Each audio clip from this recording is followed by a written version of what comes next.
I thought it was an axiom, say, of feminism, for example, that the personal was political. And isn't that that's a famous phrase, the personal is political. Okay, the personal is political when someone is attacking you on a basis that is personal and that you can't change about yourself. That is political. And that's when people sometimes become politicized, is when they realize that no matter what they do in the world, there will be people who will continue to attack them on racist grounds, on gender and sexual violence grounds, and that's why people start to fight back, and that's why people object. And your attempts to regulate my language use, and I don't care about your language use. I care about the safety of the people who are being harmed. I know people who make your kinds of arguments are always concerned with other people's safety. I'm concerned with my own safety.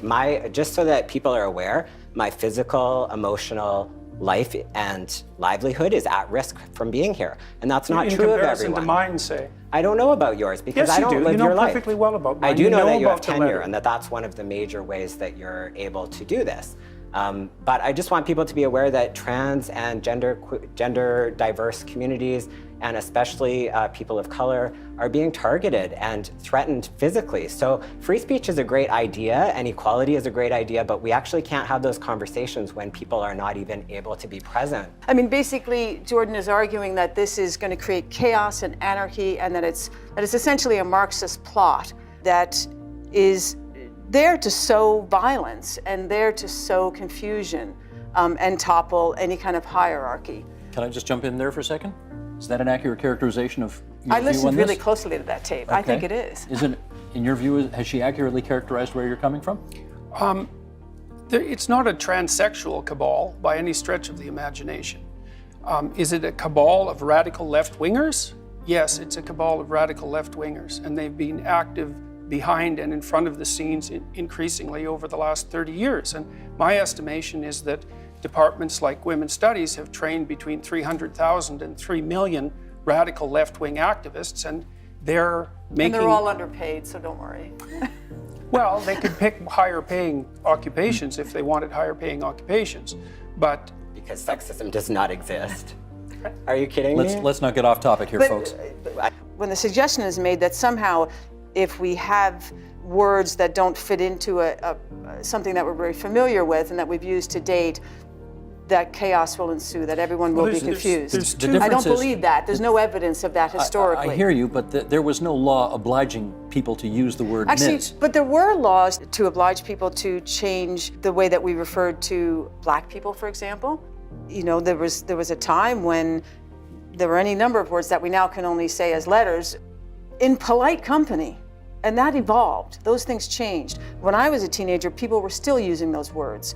So this is a natural evolution in your view? This is a natural evolution, and chaos will not ensue. It's a natural evolution, then we don't need hate speech law to enforce it. But we obviously do, because we can drive social change, and it doesn't all have to lead to chaos, is my point. And I think that, you know, we have seen the flip side of Jordan's argument, I think, has in fact, we do have a historical record of that. So when it was left to others to name people, we lost Indigenous names. I come from, my mother's from Ireland. She was from a generation that finally got to learn her own language again. She couldn't even speak Gaelic to her parents because they hadn't been allowed to speak it. So we've seen the effect when people can't use their own language, when they can't use their own names. Okay, let me get Jordan to respond to that. A natural evolution of things, Jordan. That's how it's being described. Words are tools. Maybe that was one of the great philosophical discoveries of the 20th century. And that means, and people are always looking for new tools to operate in the world. And if you invent a good tool, like a new word, then people will pick it up just as fast as they possibly can. You really see that in English. But the words that are being required now are not good tools, and that's why people aren't using them. And so instead what we have is the use of force, despite the fact that that's being denied. Although we've already established that, at least in the opinion of one of the people on this panel, I'm already guilty of a hate crime, which is what I said I was guilty of when I made that video. Steve, the issue with the law is quite straightforward. The government is requiring us to use certain language. That's not the same as not using certain language. And it's a line, and this is the fundamental issue. This is maybe the fundamental issue.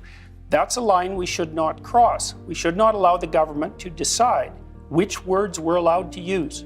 It's a mistake, and it's a mistake that strikes right at the heart of free speech. And the thing about free speech is that it's not the right to criticize your leaders, which is what people usually characterize it as, is freedom of speech is freedom to engage in the processes that we use to formulate the problems in our society, to generate solutions to them and reach a consensus. It's actually a mechanism. It's not just another value.